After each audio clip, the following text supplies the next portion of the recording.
Namaste everybody and welcome to the beach. So today we're going to start something called This Beach's Corner, which is just me giving my thoughts and why I like yoga, why I practice yoga, some maybe science behind yoga. So count it as like a video blog as to why here at Namaste Beaches we practice yoga.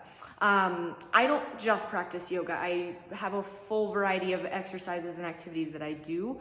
I just thoroughly like yoga, and it is part of my everyday practice, whether it's a 5-minute kind of movement flow or an entire hour to hour and a half actual flow. Some little backstory as to kind of why I joined yoga and why I like it so much. Flashback to when I was in my early 20s, I was a competitive soccer player. Part of the reason that I stopped playing soccer was some really bad back pain. I was probably a little soft at the same time, but it was not comfortable and I wasn't having fun playing anymore when it came to particularly having a really hard time moving the next day because of pain. I had a friend who constantly through my college time where I played on kind of like competitive travel leagues, whatever. I had a friend who was always like, let's go to yoga. And I would always laugh at her like, dude, I don't want to go do yoga. That sounds so easy. Like, I don't want to breathe for an hour and a half. I don't know if those of you who know me, I don't sit still very well. So the thought of like paying to sit and breathe was like, oh my God. Finally, I got talked into, about 5 or 6 years ago, I got talked into going to a power vinyasa class. It was hot yoga and it kicked my butt. I was like, wow, I am in incredibly bad shape for somebody who works out all the time. After that, I kind of started doing a little bit more deep diving into yoga, but I wasn't quite sold on it to start practicing it regularly. I continued with my weightlifting and my running. I finally got to the point where I pretty much wasn't working out really because I was having so much pain. And it wasn't soreness, it was pain. And I was like, wow, what's the point of working out to where like I'm 25 and I'm like feeling like I'm dying? So I took a revisit back to yoga. And I started I gave myself 6 months of a yoga challenge. And I was like, I'm not gonna pay for it. I'm just gonna do YouTube videos, which is why I offer all of those classes, because I started out doing yoga for free because I didn't know what it was. I didn't know how to do it. And I was also like in the middle of nowhere where they didn't offer a lot of yoga classes. Fast forward 6 months into yoga and I was like, my jaw dropped. I was pain free for the most part. I mean, I had some aspects where I was in pain, but I was back to doing my activities of weightlifting, of doing running, of doing things pain free. And my mind was absolutely blown. I was like, what is this yoga stuff? So I started deep diving into doing more and more yoga.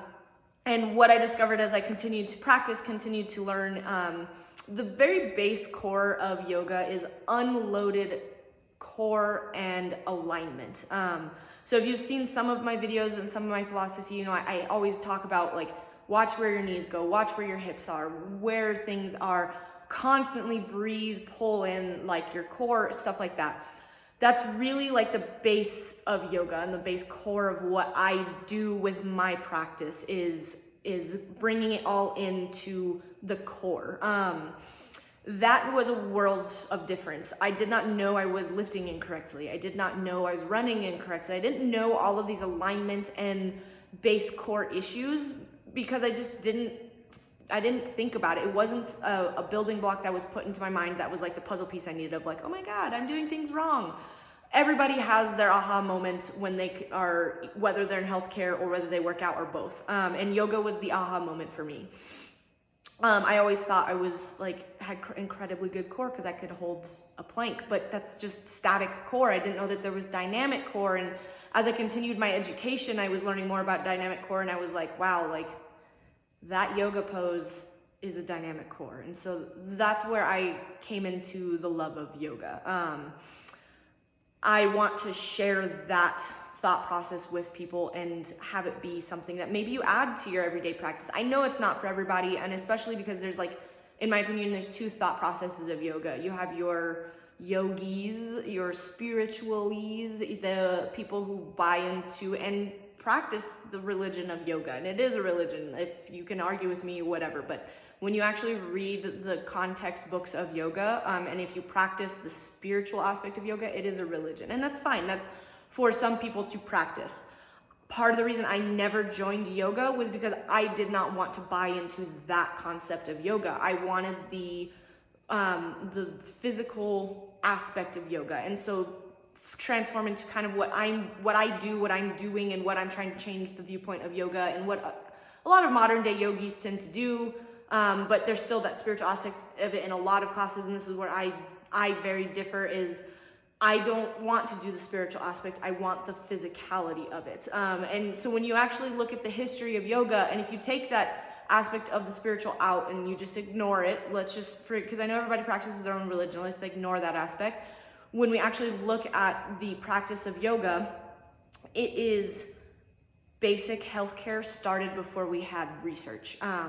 The concept of diaphragmatic core breathing is vinyasa. That's kind of what vinyasa stands for. When you look at balance and how you appropriately balance, you hug everything in, you find your focal point, your staring point. That's called drishti in yoga. So they've been doing some of this for a very long time on the physicality aspect of it, and I was amazed. I started looking into all these different, histories of yoga and stuff like that, and it was like, whoa, it was crazy. And so that's kind of why I bring in yoga to my practice of my everyday physical activities.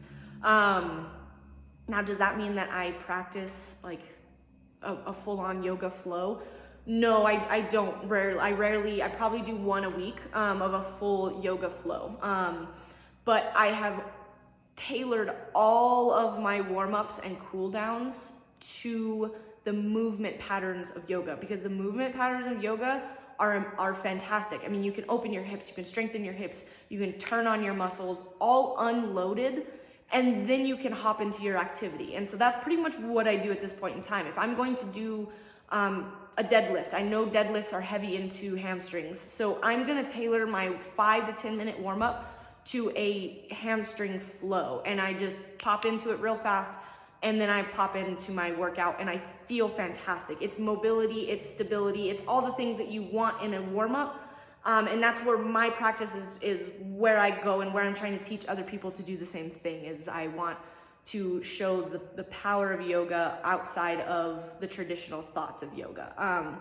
So that's why I practice yoga. I was in pain for a long time. I got out of pain using yoga, and I have transformed how I work out by using the concepts of yoga. And it's what I want to share with everybody else. So if you're interested and you have more questions or concerns, I'll be doing little videos like this every once in a while, but also you can email me, you can comment, you can check out my Instagram page, my Facebook page, my YouTube channel, and that's all like kind of my free philosophy and content. And then I also run classes on Saturday mornings if you're ever near Meeker, Colorado. So hopefully you guys got a little bit of information on it. I'm gonna keep adding little blogs and stuff for this Beaches Corner as I go along to kind of just share my thoughts on yoga and hopefully turn a few people into yogis in the beaches standards. So hopefully you guys enjoyed, and hopefully I see you on the mat. There will be more things to come as we go along, and I hope to see you all there. And so just remember, namaste, beaches.